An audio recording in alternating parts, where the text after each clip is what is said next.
எடப்பாடிக்கு எவ்வளோ கூட்டம்.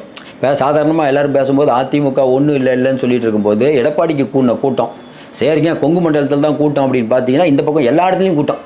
சரி, உளவுத்துறை ஏங்க கோட்டையை விட்டது? எல்லாரும் கேட்கக்கூடிய கேள்வி.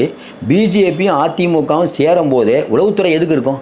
அடுத்த கட்சியை என்ன பண்ணுறதுன்னு பார்க்குறதுக்கு அதுக்குன்னே ஆள் போட்டிருப்பாங்க. கடந்த காலங்களிலெல்லாம் ஜெயலலிதா அம்மா காலத்தில் ராமானுஜம் அவர்கள் இருக்கும்போதும் சரி, கலைஞர் காலத்தில் நம்ம விவர் இருக்கும் போதும் சரி, ஜாபர் சேட் இருக்கும்போதும் சரி நிறைய சம்பவங்கள் நடந்தது.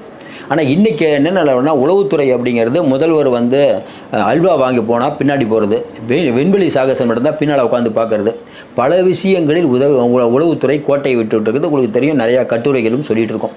ஆணவ படுகொலையில் ஆரம்பித்து அந்த திருபுவனம் விஷயம், நிறைய விஷயத்தில் உளவுத்துறை சரியான தகவலை தருவதில்லை. இப்படிப்பட்ட சூழ்நிலையில் எடப்பாடி பழனிசாமி இவ்வளோ கூட்டம் வருதுங்கிறது இன்றைக்கி திமுகவுடைய கண்ணை ஊற்றுது. அதுவும் இல்லாமல் அதாவது ஆர்ப்பரிக்கும் கூட்டம் இந்த கூட்டம்னா இவ்வளோலாம் உடனே நிற்கலாம் மாட்டாங்க. அப்போ உளவுத்துறை 2 பேரையும் ஒன்று சேர ஈஸியாக விட்டுட்டாங்க.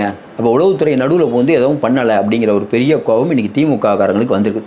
குறிப்பாக பார்த்தீங்கன்னா முதல்வர் அவர்களை இன்றைக்கி சில அதிகாரிகள் தவறாக வழி நடத்துகிறார்கள், முட்டு சந்தில் கொண்டு போய் நிறுத்திட்டாங்கங்கிறது கிரவுண்டில் இருக்கக்கூடிய தொண்டர்களுக்கு தெரியுது.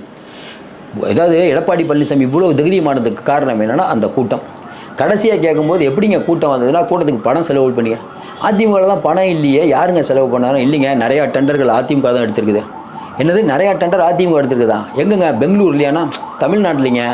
ஓ அப்படியா, தமிழ்நாட்டிலே எடுத்துருக்குதா? ஆமாம். ஏன் உளவுத்துறை சிஎம்கிட்ட இதை கொண்டு போகல? அப்போ சம்பாதிக்கிறது பார்த்தா திமுககாரங்க சம்பாதிச்சாவது பரவாயில்ல, செலவு பண்ணுவாங்க.